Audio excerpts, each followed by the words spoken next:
Podemos sentar?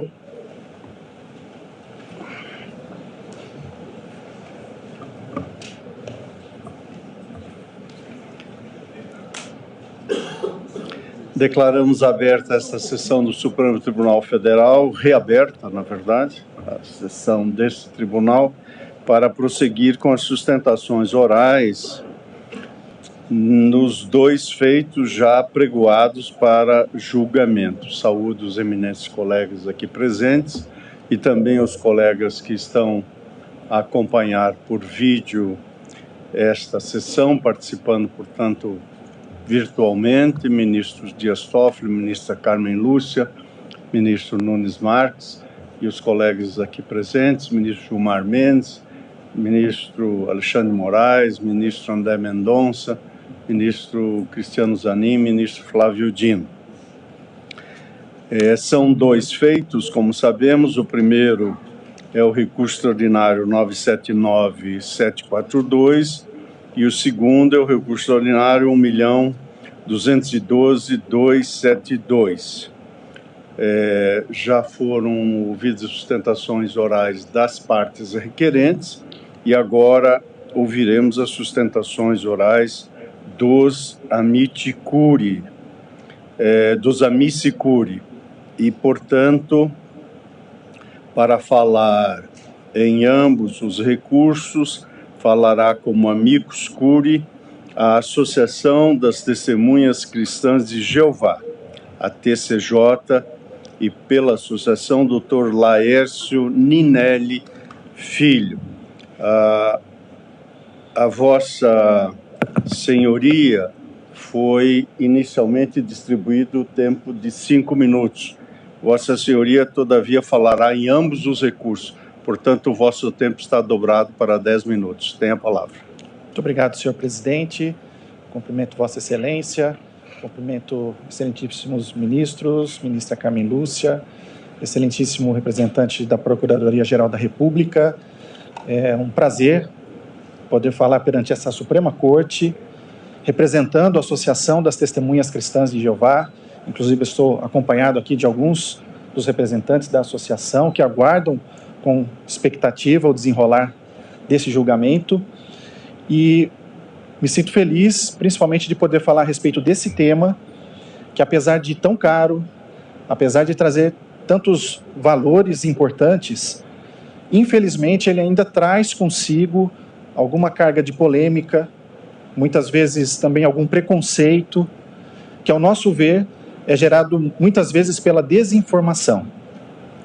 Por isso, é importante iniciar fazendo algumas ponderações breves que nós consideramos importantes para Vossas Excelências e, no nosso modesto papel como amigos da Corte, contribuir de alguma forma com o debate. Uma primeira questão que é importante de ser colocada, senhor presidente, é que esse julgamento não trata de um pretenso embate da religião contra a ciência. Não trata de um embate da fé contra a medicina, e muito menos de um embate das testemunhas de Jeová contra os médicos. Ao contrário, esse julgamento traz consigo a possibilidade de se produzir a convergência entre as necessidades legítimas desse grupo religioso com os melhores interesses públicos de toda a coletividade no que diz respeito a produzir uma saúde pública eficiente, acolhedora e também economicamente sustentável. Por isso, é importante mencionar para alguns que muitas vezes defendem que o paciente testemunha de Jeová não poderia abrir mão ou se recusar a submeter a uma transfusão de sangue, porque isso violaria o seu direito à vida. É importante pontuar, senhores ministros, que essa afirmação parte de uma premissa completamente equivocada. Essa afirmação parte da premissa de que não existiria uma outra forma de se tratar anemia, sangramento, que não a transfusão de sangue. Mas essa premissa é equivocada não porque nós estamos dizendo, mas é porque a ciência tem apontado numa direção completamente oposta, como já foi colocado aqui pelas minhas colegas que me antecederam.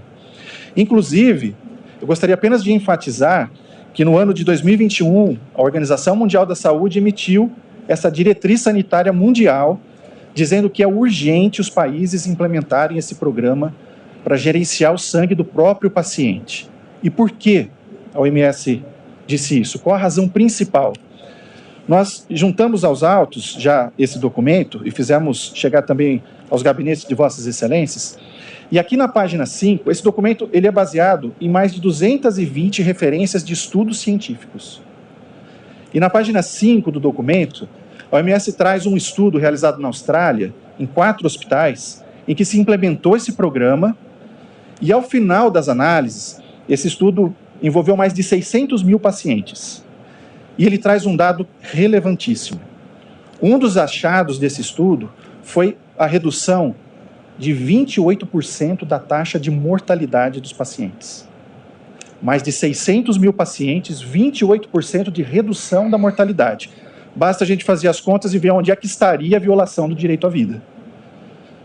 E não só isso, nós temos aqui hoje, presentes nesse plenário, algumas dezenas de homens e mulheres, testemunhas de Jeová, que já se submeteram a tratamentos de saúde no SUS, desde cirurgias mais simples até cirurgias complexas, de grande porte, e que, por curioso que possa parecer para alguns que defendem o contrário, eles estão todos vivos e presentes aqui para contar a sua história. Então é importante colocar isso, que essa premissa de que a recusa à transfusão violaria o direito à vida, ela não se sustenta do ponto de vista científico. Segunda premissa, que muitas vezes se equivoca, há quem defenda que, ok, pode ser que exista o tratamento, pode ser que ele seja melhor, mas ele é caro, ele onera o Estado, ele impacta a saúde pública. Esse mesmo estudo, senhor presidente, trazido na diretriz da Organização Mundial da Saúde, aponta numa direção oposta. Nesses 4 hospitais em que foi implementado esse programa, ao final de 6 anos de condução do programa, de um investimento inicial de 3,5 milhões de dólares, o resultado final encontrado foi uma economia na casa dos 100 milhões de dólares, apenas em 4 hospitais. Dá para nós termos uma ideia do impacto que isso poderia ter no nosso sistema de saúde, quando a ciência está apontando que é possível economizar, que é possível fazer isso dentro do nosso sistema. Mas se é assim, se existe o tratamento, se é possível acomodar dentro do sistema público, qual é a dificuldade dos cidadãos testemunhas de Jeová? Qual é o problema existente? Porque, inclusive, nós já temos, como foi mencionado, algumas iniciativas muito louváveis no país.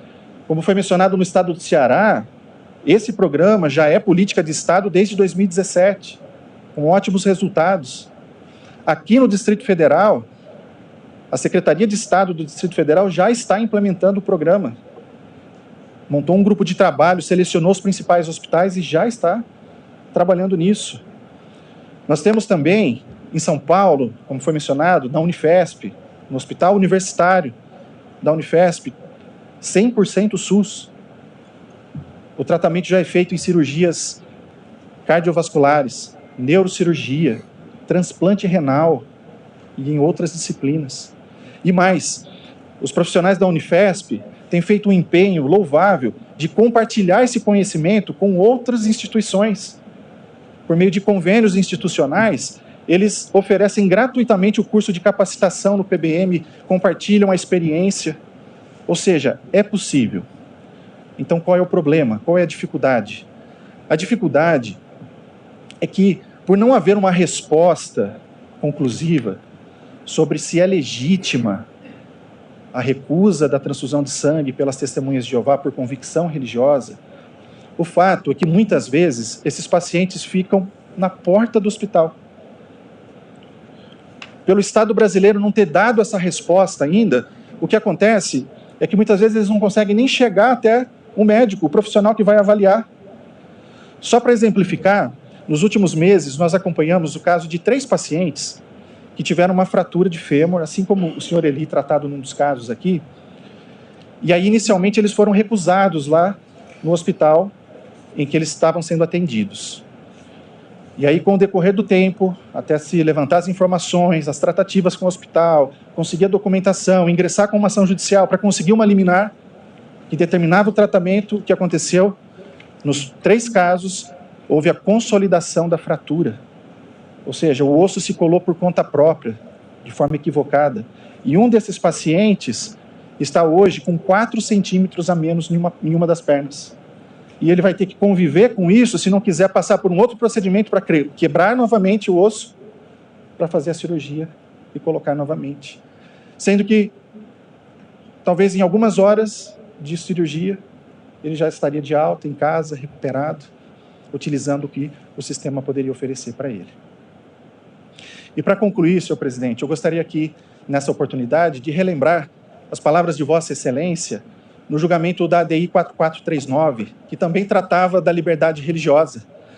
E Vossa Excelência, naquela oportunidade, fez a seguinte reflexão, de que a religião, para aqueles que seguem os seus preceitos, é mais do que uma simples visão de mundo, mas é a condição de verdadeira existência.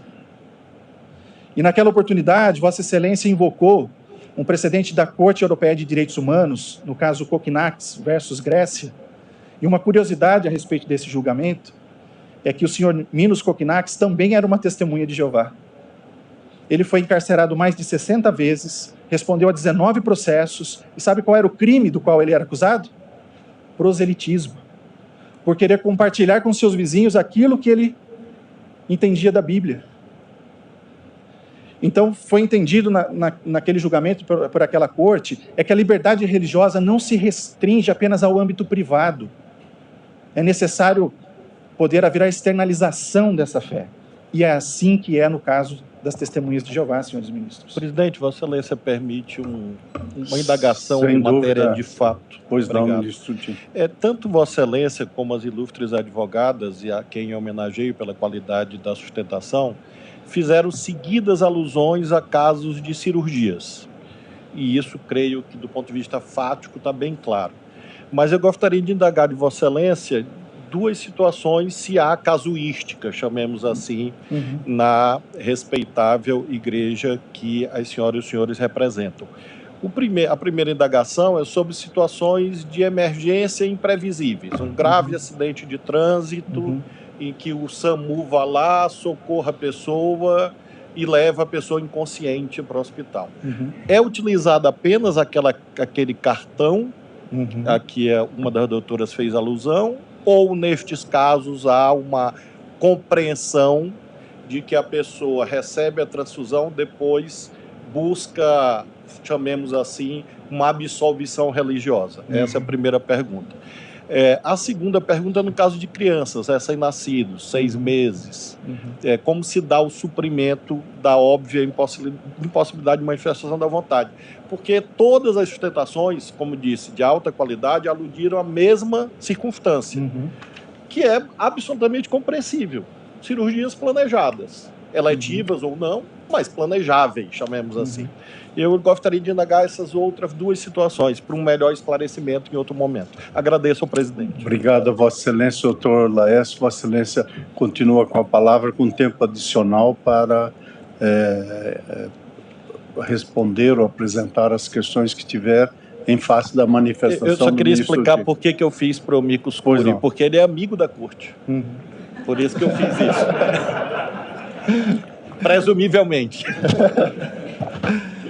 Muito bem, ministro. Eu primeiramente agradeço a pergunta, a oportunidade de trazer esse esclarecimento também. Eu acho que esse debate no plenário favorece, né, a essas respostas. Então, nas questões de urgência e emergência, eu não tenho conhecimento técnico médico, mas eu posso falar um pouquinho da nossa observação a nível nacional e mundial do que acontece. A própria Organização Mundial da Saúde, nesses estudos, enfatiza que mesmo nas situações de urgência e emergência, é possível se utilizar técnicas que evitem a transfusão de sangue. O que acontece muitas vezes na nossa realidade aqui é que pelos hospitais, por não haver ainda um engajamento, né, do Estado brasileiro como um todo, desses profissionais estarem preparados para essas situações, o que acontece é que eles acabam ficando numa situação de recusa de recusa de tratamento, e aí o paciente tem que, de outras formas, tentar chegar até um outro profissional, mas numa situação de emergência isso fica prejudicado.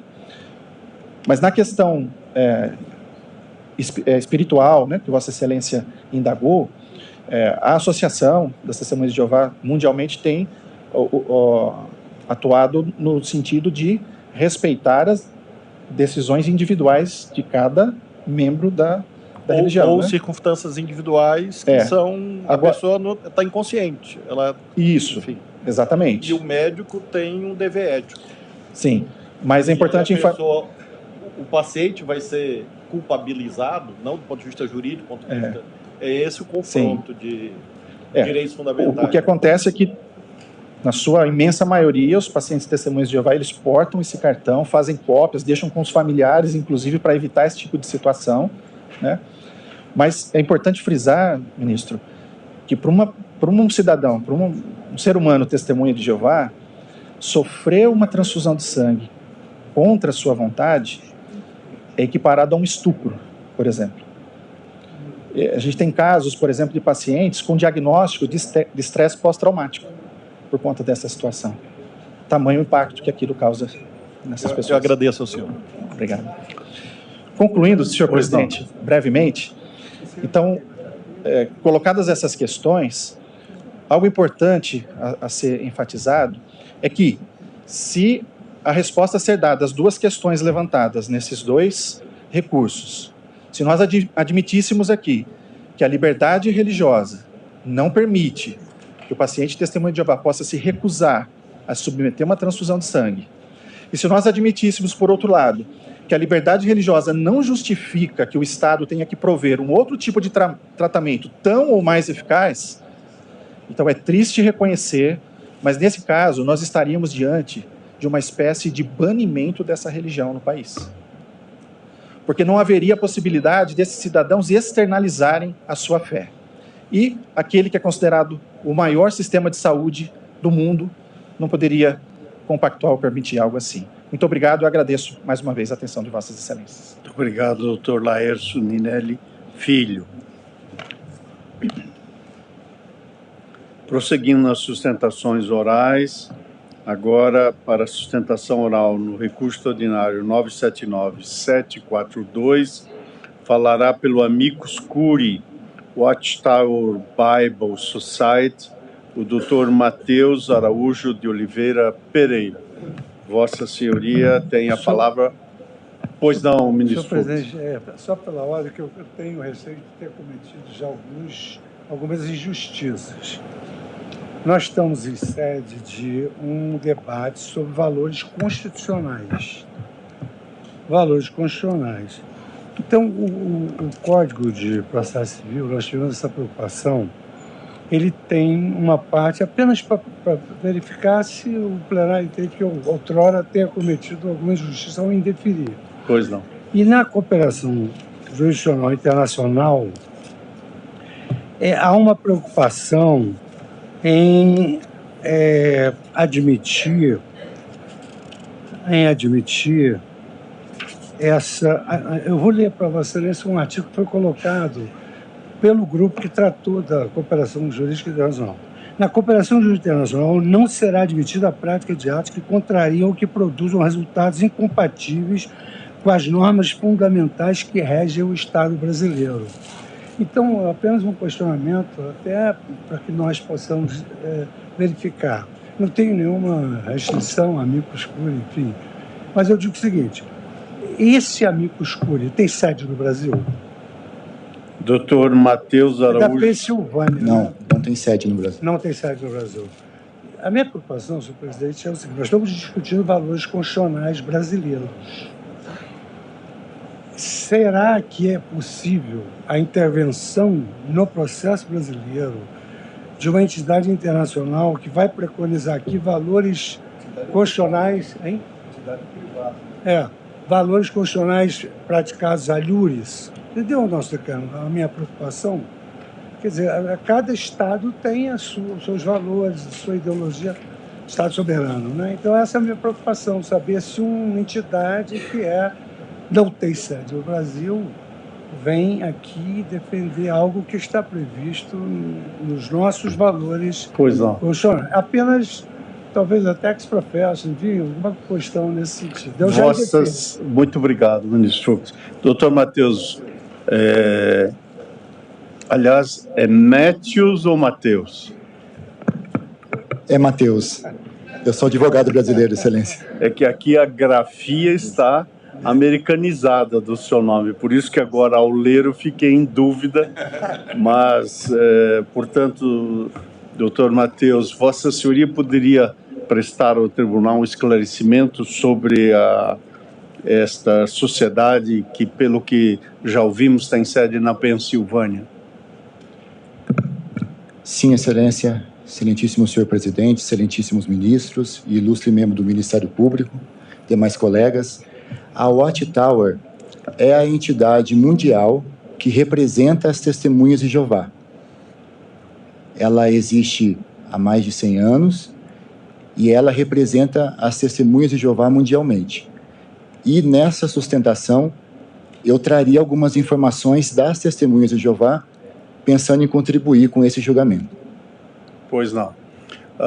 Portanto, a presidência da Corte leva em conta essa judiciosa e sempre oportuna intervenção do ministro Luiz Fux, e sem que isso represente um precedente na Corte, considerando a natureza da contribuição de Vossa Excelência, que poderia ser ouvido até mesmo numa audiência pública para prestar esclarecimentos. Eu mesmo já fiz audiência pública e ouvi representantes de associações ou empresas cujas sedes estão em outro país. Recordo-me aqui da audiência pública que fiz em conjunto com a ministra Rosa, atinente ao WhatsApp, e, portanto, tivemos esta prática, que obviamente é um pouco distinta, mas valendo-me dessa experiência, e sem que isso gere um precedente vinculante, é isso que vamos meditar sobre essas circunstâncias, considerando também que o amicus curiae foi admitido para esta circunstância. Vossa Senhoria tem a palavra por 5 minutos. Eu serei breve, excelência. Eu gostaria de trazer 2 esclarecimentos que entendo pertinentes para o entendimento desta causa. O primeiro é que as Testemunhas de Jeová lidaram com essa situação ao longo dos anos em alguns países. E nós notamos que, onde se deixou de lado o chamado paternalismo médico para solidificar a autonomia do paciente, o conflito trazido a esta corte deixa de existir. Para contribuir, nós juntamos aos autos decisões de Supremas Cortes, como da Argentina, do Chile, da Colômbia, do Japão, da Coreia do Sul, da África do Sul, da Namíbia, e inclusive o posicionamento da União Europeia positivo para que a Testemunha de Jeová possa recusar uma transfusão e também possa optar por outro tratamento também avalizado pela ciência. E o segundo e último esclarecimento, que eu agradeço muito por poder estar fazendo, é que nós observamos que nos países em que houve um progresso na aplicação das orientações da OMS, como o PBM, que foi muito bem explicado pelos colegas anteriormente, as Testemunhas de Jeová passam a ser naturalmente respeitadas. Isso porque as Testemunhas de Jeová não querem pleitear um direito de morrer, ou alguma forma de suicídio ou de eutanásia, excelências. O que as Testemunhas de Jeová desejam é recusar uma transfusão de sangue e poder optar por outro tratamento também avalizado pela ciência.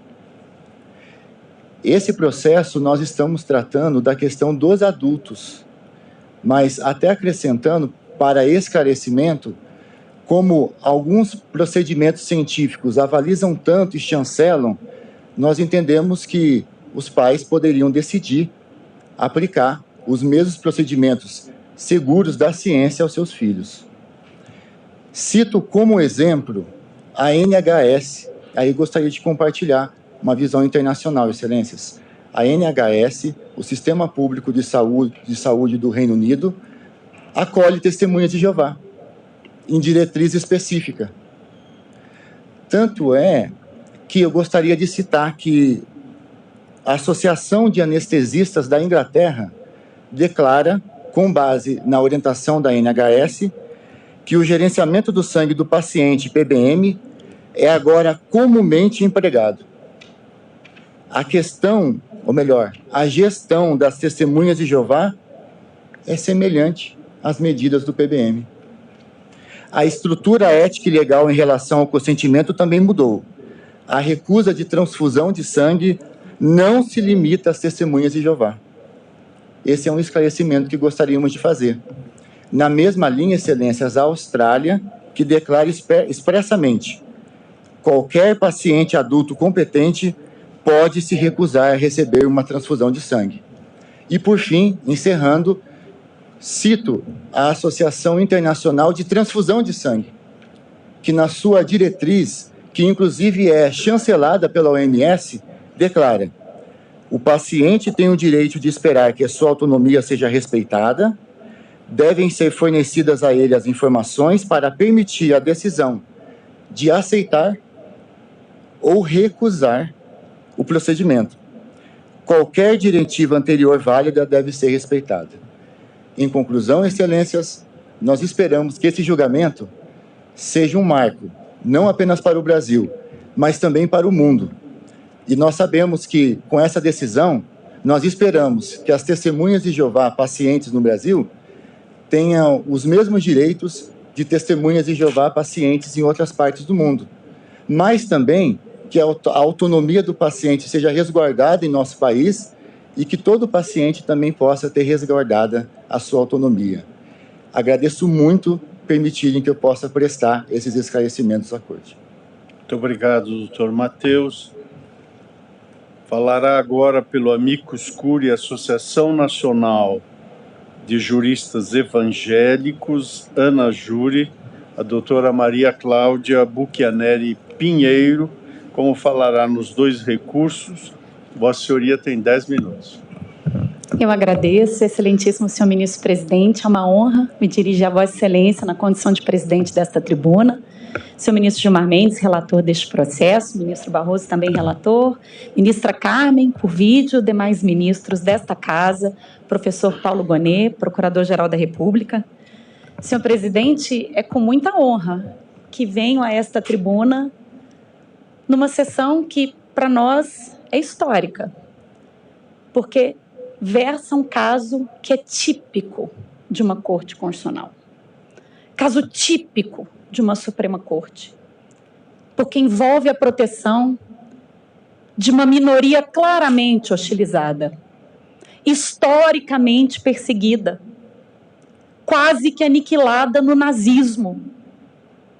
Uma minoria religiosa que tem como dogmas sinceros, centrais, posições como não saudar a bandeira, não celebrar datas nacionais, não celebrar feriados, não receber sangue, ter um proselitismo insistente. E por isso mesmo, uma minoria não compreendida, não aceita e perseguida. E como consequência, uma minoria que tem se socorrido das Supremas Cortes pelo mundo, como forma de resguardar o núcleo essencial de sua liberdade religiosa. Eu trago aqui uma pequena passagem de Chuck Smith, em que ele ressalta como os testemunhas de Jeová são centrais na definição da liberdade religiosa pela Suprema Corte Americana. Ele diz o seguinte: poucos americanos estão conscientes da valorosa contribuição que as testemunhas de Jeová fizeram para as leis de nossa nação. Doutrinadores, no entanto, há muito reconhecem que as testemunhas de Jeová são as campeãs da batalha constitucional pela proteção da liberdade religiosa. Como bem analisou um estudioso sobre a contribuição das crenças na proteção do livre exercício religioso, dificilmente no passado algum único grupo foi capaz de moldar o curso ao longo do tempo de algum tópico de nosso vasto corpo constitucional, como fizeram as testemunhas de Jeová. Em 1950, as testemunhas de Jeová já haviam ganho 150 casos nas Supremas Cortes Estaduais Americanas e já haviam firmado 30 precedentes da Suprema Corte. E cá estamos, no Supremo Tribunal Federal Brasileiro, trazendo a questão das testemunhas de Jeová, que hoje, senhores ministros, representam 1.800.000 pessoas no Brasil. São 1.800.000 pessoas que professam a crença religiosa da testemunha de Jeová. 1.800.000 pessoas, ministro Dino, que andam com a carteirinha em seu bolso. E me lembro, ministro Alexandre de Moraes, na época que Vossa Excelência me orientou na minha dissertação de mestrado sobre liberdade religiosa, ainda em 2007, que mergulhei nas testemunhas de Jeová, e elas então andavam, ministro Dino, não só com a carteirinha, mas com um parecer plastificado no bolso do saudoso professor Celso Bastos, que dava a elas, sim, o direito não de escolher pelo suicídio. Elas não querem morrer. Isto não é um suicídio. Não há o desejo do resultado morte. Elas desejam viver, mas viver com dignidade. Viver segundo os ditames mais sinceros, mais sensíveis da sua crença religiosa. Elas não querem ter que fazer a escolha trágica entre a sua convicção religiosa ou acesso ao sistema público de saúde. Esta é uma escolha que nenhum outro aderente religioso precisa fazer. Então, por que é que nós imporíamos isso a esta minoria hostilizada que demanda, sim, um acolhimento ainda maior dos tribunais constitucionais que têm acolhido esta demanda? Trago como exemplo Estados Unidos, Espanha, Canadá, Argentina, México, Japão e Inglaterra. Todos eles já reconheceram o que se pede aqui, neste dia histórico, a esta Suprema Corte. Não quero tomar o tempo excessivamente de Vossas Excelências, mas falando um pouco de teoria dos direitos fundamentais, tema que o nosso Procurador-Geral da República e o relator, ministro Gilmar Mendes, dominam com excelência, mas aqui há algumas peculiaridades no suposto conflito de direitos fundamentais. A primeira peculiaridade: os direitos fundamentais em suposta situação de antagonismo, a vida de um lado e a liberdade religiosa de outro, os titulares são a mesma pessoa. Eu mesma sou a titular de ambos os direitos em situação de antagonismo. E isso impõe ao intérprete um olhar diferenciado. Eu não estou falando de um comportamento individual que atinge a esfera jurídica de um terceiro. Eu não estou falando de uma recusa à vacina, que, muito embora diga respeito apenas a mim, pode colocar em risco a coletividade como um todo e pode colocar em risco um programa maior de saúde pública de erradicação de uma doença. Eu não estou falando disso. Estou falando de dois direitos fundamentais em suposta situação de litigiosidade que atingem apenas uma pessoa e mais ninguém. E neste caso, nesse específico caso, que é muito particular, os teóricos de direitos fundamentais conferem uma especial prevalência à harmonização prática feita pelo próprio titular, a concordância de direitos feitas por aquele que é o único atingido por a sua escolha. E a razão de ser deriva da própria dignidade da pessoa humana e do mínimo de autonomia existencial e de busca da felicidade. Doutora Cláudia, eu creio que Vossa Excelência, em termos de matéria fática, não entendeu o pressuposto da minha indagação. Não é de um modo geral, eu até frisei isso. Eu estou me referindo a uma criança de 6 meses. É este o caso. Ou a hipótese de uma pessoa que está absolutamente inconsciente. É este o caso. Claro que se a pessoa está consciente, como todos os que foram mencionados na tribuna, uma cirurgia, etc., é evidente que esse argumento é aplicável. A indagação que eu fiz é quando a pessoa não consegue manifestar a vontade porque está impossibilitada. É isso. E há, para sua reflexão posterior, um outro direito fundamental que é complexo nesse caso, que é o dever do médico, nas hipóteses em que não há liberdade de consentimento. por isso que essa teoria não se aplica a esses casos. Eu queria responder, ministro Dino, mas fora do meu tempo. Só uma resposta. São mais ou menos... O tempo é de Vossa Senhoria. O tempo ruge. Para a redarguição. Na verdade, são 3 filtros, em tese, na questão das testemunhas de Jeová. A primeira é do maior, capaz, consciente, que externa a sua vontade, e estes 2 casos é que estão aqui submetidos à repercussão geral. Um segundo, que seria intermediário, seria do maior, capaz, que externa a sua vontade livremente consentida, mas o faz por meio de um documento que ele porta. Esta situação intermediária, ministro Dino, a gente poderia fazer uma equivalência com o doador de órgão. Então, eu, na minha carteira de habilitação, posso dizer que sou doadora de órgão e essa minha manifestação de vontade constante do meu documento de habilitação vai valer. Então, eu faria esta equiparação, mas esse não é o caso sob repercussão geral. E um terceiro filtro, e aí sim, impossível não concordar com Vossa Excelência, um hard case ainda mais difícil é a questão do menor. E aí entra a questão do papel dos pais na formação religiosa dos filhos. Essa envolve outros direitos fundamentais em situação de antagonismo que não se colocam neste momento.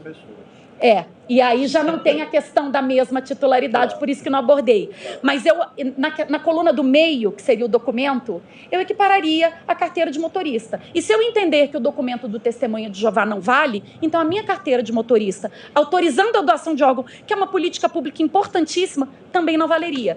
Não acho que esse seja o caso. Voltando, então, à linha, e vou chegar no médico, ministro Dino, que eu preciso responder a Vossa Excelência. Na linha da questão da ponderação dos direitos fundamentais, para além dessa peculiaridade da mesma titularidade, aqui há uma segunda peculiaridade, ministro Flávio, que não há a disposição do direito vida. Porque daí a gente entra numa outra questão de direitos fundamentais, que é sobre a renunciabilidade dos direitos fundamentais. Posso eu renunciar ao meu direito fundamental à vida, à liberdade? Posso optar ser escravo? Posso optar por morrer? Esse é um debate dificílimo em teoria dos direitos fundamentais, mas ele não se coloca aqui. E por que não se coloca? Porque as testemunhas de Jeová não desejam morrer. Elas não querem morrer. Elas não abrem mão do seu direito fundamental. Não há renúncia ao direito fundamental vida. O que há aqui é a assunção de riscos calculados derivados da liberdade religiosa. E aqui abro um parênteses. Porque toda vez que falamos em tratamento médico, falamos da assunção de riscos. Se eu opto por me submeter a uma cirurgia plástica estética, eu assino um termo de consentimento de risco, ministro Fachin, porque uma pessoa a cada 10 mil não volta da sedação, não volta da anestesia. Não há procedimento cirúrgico nenhum isento de risco. E nem por isso eu sou proibida de me submeter a um procedimento estético. Eu desconheço uma pessoa diagnosticada com câncer que não possa escolher não se submeter à quimioterapia, consideradas as consequências desse tratamento. Muito embora isto implique na assunção de um risco maior do evento que não se deseja, que é o evento morte. Eu também posso me voluntariar a um tratamento experimental de uma determinada doença e, com isso, me submeter ao risco de este tratamento me levar ao evento morte, que eu não desejo. Mas assumir riscos faz parte de todo e qualquer procedimento médico. E não compete ao médico substituir o paciente, entendemos nós, na escolha dos riscos que ele está disposto a correr. Hoje, por exemplo, há uma linha de pessoas que não se submetem mais à remoção da próstata em câncer de próstata. Opta-se pelo acompanhamento ativo. É uma escolha com riscos, mas uma escolha possível. E não existe um médico que possa obrigar a pessoa a escolher por tratamento outro. Então, indago a Vossas Excelências. Por que essa escolha de risco é legítima em tantas hipóteses, mas quando a razão de ser é a fé, encontra-se uma resistência? Presidente, eu posso ser abusivo? Não. Eu já falei 2 vezes, eu sei. Fique à vontade, ministro Dino. Eu agradeço, Vossa Excelência. Eu garanto que é a terceira e última. porque é amigo da corte. Eu sempre lembro isso, não é inimigo da corte. Doutora, apenas para reflexão posterior, porque o julgamento não é hoje. Nesses casos que a pessoa, primeiro que a senhora mencionou, maior, capaz, etc., é claro que a vontade do paciente não pode ser subordinada do médico, estamos de acordo. As situações são outras, que são os hard cases. E eu indago a senhora pode vender seu rim? A senhora pode vender sua córnea? A senhora pode colocar um anúncio na internet, estou vendendo meu rim, estou vendendo minha córnea. Por que eu faço essa pergunta de colisão radical de direitos fundamentais? Para lhe dizer que o caso não é tão simples quanto aparenta. Porque a senhora não pode vender seu rim. A senhora não pode vender sua córnea. Mesmo a senhora sendo maior, capaz, inteligente, a senhora não pode. Porque há limites legais. Então, nem tudo é disponível quando se fala do corpo. Apenas para me lembrar isso. Respondendo a Vossa Excelência, é porque não há o direito fundamental de gerar lucro a partir da alienação do corpo. Mas eu tenho o direito fundamental de professar a minha crença e de me autodeterminar segundo a crença que eu professo. Então, talvez a comparação... sei que foi no limite, esgarçando o fundamento, mas talvez a comparação não revele a sinceridade, a honestidade e a centralidade. E muito do que se resiste, e a colega que me antecedeu falou muito bem, a partir do momento em que a recusa ao tratamento veio acompanhado da motivação religiosa, a AGU sumiu. Ela foi intimada 17 vezes a falar e ela sumiu. E aí, com todo respeito, ministro Dino, não podemos ignorar o fator da pré-compreensão do fenômeno religioso mesmo, da heterodoxia, da não aceitação do diferente, do dogma que foge do ordinário, que motivou a perseguição às testemunhas de Jeová pelo mundo todo. Não se compreende, não se aceita. Mas a fé e os dogmas de fé não são racionalmente apreensíveis. Para muitas pessoas, idolatrar uma estátua não faz sentido nenhum. Para outras faz. Para umas pessoas, receber um pedacinho de pão na boca não faz sentido nenhum. Para outras, é o Deus vivo. Para muitas pessoas, um copo de vinho nada fala. Para outras, é o sangue. E para muitas pessoas, receber um tratamento, uma transfusão forçada de sangue, é uma violação. E aí aproveito para completar o colega que me antecedeu, há um trauma gigante das transfusões compulsórias recebidas por testemunhas. Fala-se em morte em vida, dada a centralidade, a honestidade desse dogma para as aderentes. E é por isso que elas se socorrem das Supremas Cortes como instrumento de proteção da sua própria sobrevivência enquanto crença legítima e tradicional. Meu tempo, presidente, lamentavelmente se esgotou. Então, o que pedimos nesse caso é o desprovimento do recurso do Amazonas, e aqui, com todo respeito, o procedimento é custeado pelo SUS. Só o que ele quer é uma transferência de domicílio. Não se justifica não dar, porque não se faz cirurgia de alta complexidade em Manaus. Toda e qualquer cirurgia precisa ser fora. Por que não mandar para o interior de São Paulo, onde não se faz com sangue? A pré-compreensão precisa ser vista. A gente precisa tirar a pré-compreensão de debaixo do tapete e entender que ela se faz presente nessas situações. E no caso de Maceió, tanto era absurdo que a cirurgia já foi feita, o evento morte que não se desejava não ocorreu, o que apenas revela e acentua a arbitrariedade da negativa estatal. Muito obrigada, senhores ministros. Muito obrigada pelo diálogo, ministro Dino. Foi uma honra. Obrigada, ministro. Muito obrigado, doutora Maria Cláudia Buchianeri Pinheiro.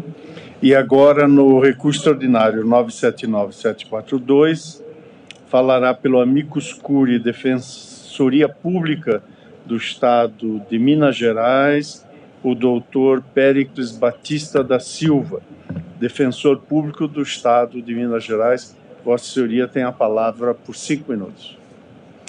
Obrigado. Gostaria de cumprimentar Vossa Excelência, presidente desta sessão, ministro Edson Fachin, os ministros presentes, presencialmente, e a nossa ministra virtualmente, o excelentíssimo senhor Procurador da República, colegas advogados, defensores públicos que se fazem aqui presente. A Defensoria, ela fala nesse processo, Excelência, por meio do GAETS. GAETS é o Grupo de Atuação Estratégica das Defensorias Públicas Estaduais e Distrital, que atua coordenadamente aqui em Brasília. Congrega todas as defensorias estaduais, mais a Defensoria do Distrito Federal. E nós ingressamos com a Amicicuri porque queremos ser amigos da Corte. Entendemos que podemos contribuir especialmente numa questão que versa sobre direitos humanos e direito das minorias, numa questão altamente questionável, altamente negatória, altamente sensível e difícil. Não tem solução fácil aqui. Mas gostaríamos de pontuar até porque os que me antecederam já discorreram bastante sobre alguns aspectos sobre os quais nós iríamos pontuar. Mas, basicamente, o 952, o tema 952, versa sobre o dever do Estado arcar com o custo de tratamento médico de uma pessoa que faz uma recusa terapêutica. Então, vamos falar um pouquinho da questão financeira, porque eu acho que não foi tratada até agora. Esse PBM sobre o qual se falou aí, essa abordagem de tratamento diferente, daqui a pouco eu entro até um pouquinho nessa questão da urgência e emergência, ministro Flávio Dino. Esse programa, ele tem o condão de evitar contendas. Esse plenário aqui já falou hoje sobre desjudicialização. Então, esse PBM, ele traz opções terapêuticas que tornam desnecessária a discussão sobre autonomia. Porque, na verdade, a gente só discute autonomia se houver conflito. Se não há conflito, não há por que se falar de autonomia. Então, em primeiro lugar, nós precisamos pensar que toda essa ampla gama de cirurgias eletivas, de cirurgias até, vamos dividir a urgência, ministro Dino, e demais ministros, lógico, né? Entre urgência e emergência, senhor presidente. Urgência e emergência. A urgência, o PBM contempla de várias formas, com várias técnicas. E por que isso? Porque a medicina é dinâmica. Nós, seres humanos, nós lutamos para solucionar os problemas. Imagine uma pessoa com alergia. Uma pessoa com alergia a um medicamento específico que é prescrito pelo médico. O que o médico faz? Fala, não, é alérgico, eu não posso tratar. Não, ele fala, peraí, esse caminho não dá, eu vou buscar outro. Pois o PBM são caminhos. Aquela petição que chega muitas vezes no gabinete de um juiz dizendo, olha, como se houvesse uma dualidade, uma bifurcação de caminhos, dizendo ou morre ou toma transfusão de sangue. Ela é uma premissa equivocada. Isso é um pseudo-dual. Não há dualismo aí, não há dois caminhos. Existem múltiplos caminhos. E na questão do PBM, esse estudo que foi feito na Austrália, e foi um estudo robusto, com 600 mil pessoas, um estudo médico de 600 pessoas já é robusto. De 6 mil pessoas é muito forte. Durante 6 anos, foram estudados os resultados da implantação do PBM em 600 mil pessoas. E o resultado financeiro, porque eu falei que eu ia falar de dinheiro, foi uma economia de 100 milhões de dólares. Nós estamos falando de R$500 bilhão economizados na implantação desse programa nesses hospitais específicos lá na Austrália. Então, talvez a gente pudesse até repensar a questão do 952. Porque a questão é, o Estado deve custear o tratamento de uma testemunha de Jeová que recusou a terapia? Na verdade, não. Talvez a questão aí seja perguntar por que o Estado brasileiro está desperdiçando dinheiro ao não implementar um programa recomendado pela Organização Mundial da Saúde. Uma sentença no Rio de Janeiro, a sentença da Justiça Federal, condenou a União a implantar o PBM em todos os hospitais federais do Rio de Janeiro. O MPF, foi proposta pelo MPF, o Ministério Público Federal recorreu para estender isso para todo o território nacional, e lá a sentença, tem aqui um excerto da sentença, diz que os profissionais médicos, diz aqui, excerto da sentença, embora existam normas gerais e diretrizes, as atribuições não são desenvolvidas, abre aspas, de maneira coordenada, o que prejudica a otimização e o controle das ações voltadas ao PBM.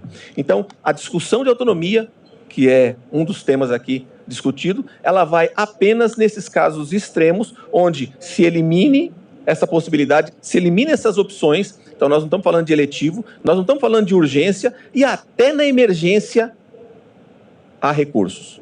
E se eventualmente não houver, aí nós vamos ter que discutir autonomia, e não há como obrigar um paciente adulto e capaz, nós só estamos falando aqui de adulto capaz, criança é outro debate, não há como obrigá-lo a receber um tratamento médico. Para finalizar, eu sei que eu até passei uns segundos aqui do meu horário, mas para finalizar, eu vou trazer à baila, se o senhor me permite, senhor presidente, o enunciado recentemente aprovado, 13 e 14 de junho, na primeira jornada de Direito da Saúde do Conselho da Justiça Federal.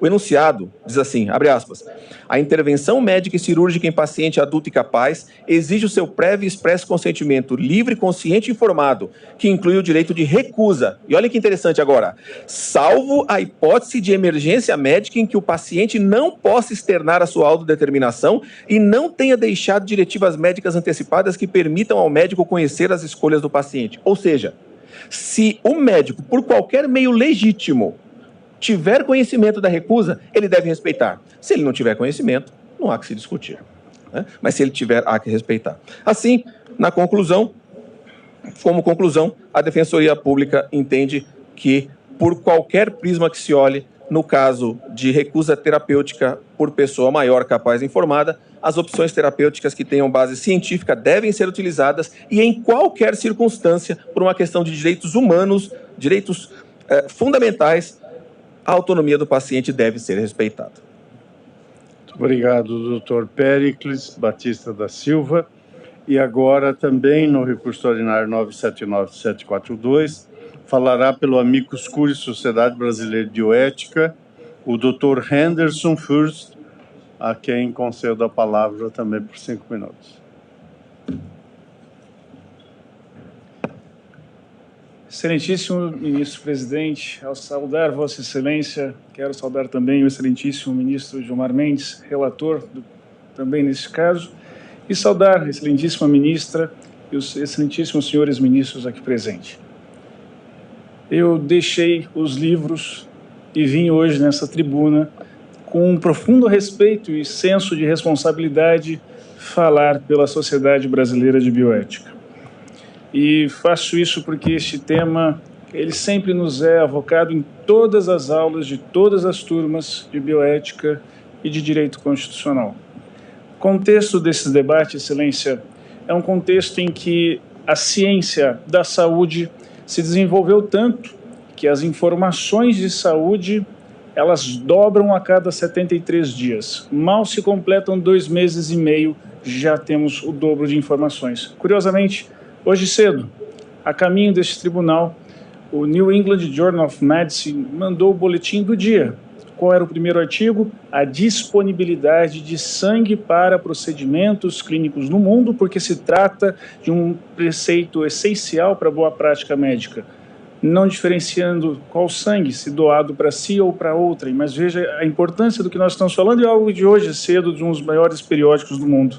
Junto a isso, a progressão da civilização fez com que os seres humanos passaram a empoderar-se de si mesmo, podendo cada vez mais fazer escolhas existenciais. É este o contexto que surge a judicialização da bioética, inclusive com casos paradigmáticos que viraram filme mundo afora, e também esta Suprema Corte já se debruçou tantas vezes com questões complexas e sensíveis como esta que nós estamos falando hoje. É este o contexto que vem trazer a mensagem da Sociedade Brasileira de Bioética, que vou resumir pelo tempo a 2 pontos. O primeiro deles precisa ser muito claro. A autonomia do paciente é, sim, um direito fundamental sanitário implícito à nossa Constituição Federal, que decorre diretamente dos direitos humanos e do direito fundamental à saúde. Dito isto, eu queria ressaltar que, pelo breve tempo que tenho, apenas que ao longo da história da humanidade, incontáveis desrespeitos à autonomia de pacientes aconteceram. Reparem que eu não estou falando sequer da motivação religiosa, porque transcendem a motivação religiosa, mas quando ela está presente, parece que é a regra que ocorra.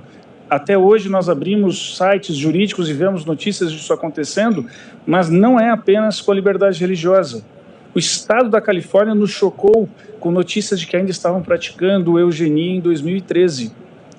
Ontem, pensando historicamente.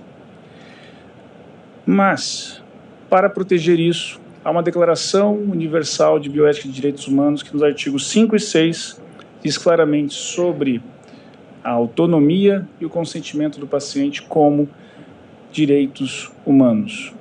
Todavia, aqui reside uma questão que esse tribunal precisa enfrentar, a insegurança jurídica, porque há uma grande lacuna normativa, como bem o ministro Flávio Dino tem apontado. Como é que será exercida esta autonomia? Sobretudo porque está vigente a Resolução 2232 de 2023 do Conselho Federal de Medicina, cujo artigo 11 diz, em caso de risco à vida, tem que se usar qualquer tratamento que faça manutenção de vida. Observe, então, os profissionais de saúde, a insegurança jurídica que eles se encontram. Trata-se, portanto, de observarmos uma questão que é um pouco mais ampla do que isso. Além, é claro, de como é que será registrado o exercício dessa autonomia. Um testamento vital será suficiente? Se eu pegar um papel desse e escrever, será suficiente? Preciso registrar no cartório ou não?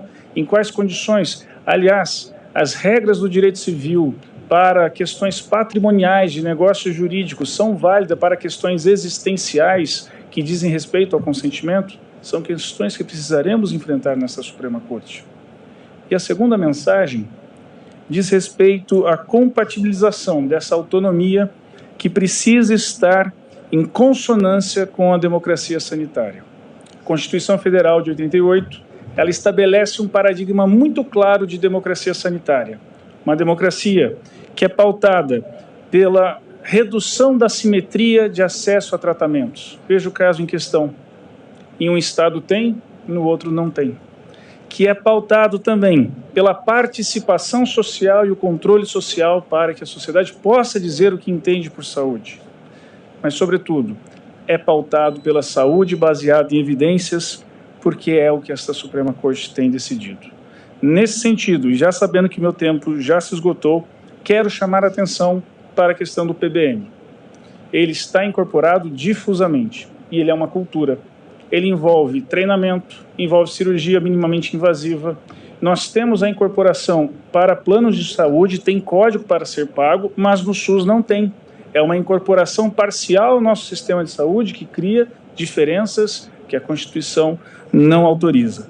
Nesse sentido, portanto, quero enfatizar que esta autonomia em consonância com a democracia sanitária necessita ser balizada para que não se compreenda jamais que possa pedir antibiótico quando é uma doença viral, kit Covid, emplastro Bás Cubras e outros tantos males que já passou por esta República.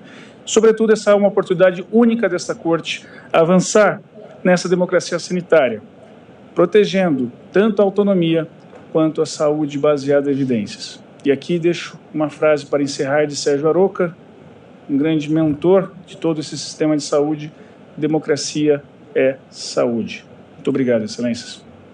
Muito obrigado, Dr. Henderson Furst, que falou pela Sociedade Brasileira de Bioética, e agora no recurso ordinário 1.202.272 falará pelo amicus curiae, Instituto Brasileiro de Direito Civil e BD Civil, a professora doutora Ana Carla Harmachuk Matos, a quem tenho a honra de conceder a palavra também por 5 minutos. É preciso não perder de vista que a democracia ou é social e inclusiva ou simplesmente não é democracia. Agostinho Ramalho Marques Neto, excelentíssimo senhor ministro Luiz Edson Fachin, na condição de presidência dessa corte, excelentíssimos ministros, procurador-geral, ministra Carmen Lúcia, a deferência que dispenso, agradecemos ao Instituto Brasileiro de Direito Civil na qualidade de amicus curiae. Destacamos que na relação entre médico e pacientes deve se superar esse paradigma do paternalismo médico já mencionado, um modelo de alijamento do paciente do processo de tomada de decisões contemporaneamente. O objetivo do médico deve ser respeitar o exercício da autonomia do paciente. As exceções já mencionadas de saúde pública, como a vacinação, na medida que não há prejuízo de direitos de terceiros nos casos em tela, que são de maiores capazes. Para nós, realmente não se evidencia colisão de direitos fundamentais. Mas, em resposta ao ministro Flávio Dino, que trouxe argumentos importantes, mais limites para a nossa compreensão, o nosso Instituto entende que, quando o paciente for incapaz, o processo decisório deve ser conduzido pelos pais no exercício do poder familiar ou pela família, como guardiã do enfermo, devendo sempre o processo decisório levar em conta a escala de valores eventualmente exteriorizadas pelo paciente, em especial as suas opções religiosas, até então externadas. Em caso de discordância entre os pais, também aqui objeto de arguição aqui do nosso ministro, deverá o médico, em excepcional medida, substituir a decisão pela decisão judicial, a decisão para poder rebater eventuais dilemas do processo decisório do poder familiar.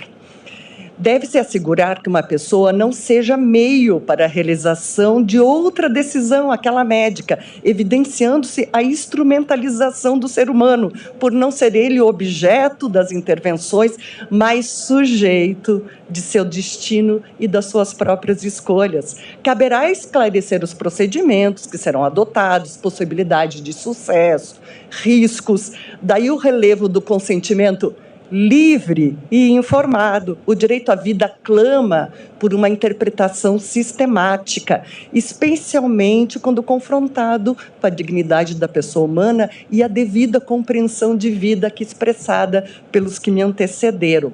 A irrenunciabilidade do artigo 11 do Código Civil vem sendo há tempos temperada pela doutrina, e a autodeterminação ao exercício do direito da personalidade deve ser admitida quando atenda genuinamente ao propósito da realização da personalidade do seu titular. Por isso, ministro Flávio Dino, que entendemos que a autolimitação ela é possível quando do propósito da realização da própria personalidade, distante, me parece, do exemplo extremo da venda de órgãos, por Vossa Excelência aqui colocado como exemplo, digamos assim, retórico de argumento de colisão. Entendemos que a autolimitação ela é possível, baseado em fundamentos profundamente existenciais, como são os argumentos de convicção religiosa. Daí estaria, por assim dizer, a fundamentação para não podermos exercer, por assim dizer, a proteção da pessoa de si própria. Nossa Constituição Federal institui ampla proteção às confissões religiosas, liberdade de consciência e crença, especialmente aquelas minoritárias. Reconhece-se a religião uma dimensão relevante da vida. Afinal, submeter um crente a uma prática contrária à sua religião é tão invasivo quanto determinar um ateu que se ajuste a padrões religiosos. Portanto, uma coerção externa, como limite à liberdade, deve ocorrer se houver prejuízo a outrem, e, nesse sentido, o exercício de liberdade religiosa se justifica em razão dessa ausência. Assim, apenas muito excepcionalmente deveria a ordem jurídica proteger a pessoa de si própria, não presente nesse tema, onde a vida e a dignidade se entrelaçam, fundamentado no viés contemporâneo de direitos de personalidade e de acolhimento da concepção de religiosa, onde a liberdade positiva clama pelo poder de decidir os rumos da sua própria vida e negar-se à transfusão de sangue. Não cabe a um particular, não cabe ao médico, não cabe às instituições de saúde, ao hospital, não cabe ao Estado, nem mesmo ao Estado juiz, exigir que, para acesso a tratamento de saúde, a requerente e sua comunidade quebre suas convicções e se torne órfã de si mesma. Assim confia e espera o Instituto Brasileiro de Direito Civil. Agradeço a atenção. Muito obrigado à professora doutora Ana Carla Ramachuk Matos, que também ouvimos com muito prazer e atenção, como as demais sustentações orais, e assim cumprida a finalidade para ambos esses feitos apregoados, que era de ouvirmos as sustentações orais. Este tribunal agradece às senhoras e senhores advogados e também às pessoas, às senhoras e os senhores aqui presentes. Agradecemos os eminentes pares, ministra Carmen Lúcia, os eminentes ministros, o professor doutor Paulo Gustavo Gonet Branco, o senhor Procurador-Geral da República, as senhoras e senhores funcionários, em nome da doutora Carmen Lilian, e declaramos encerrada a presente sessão. Boa noite.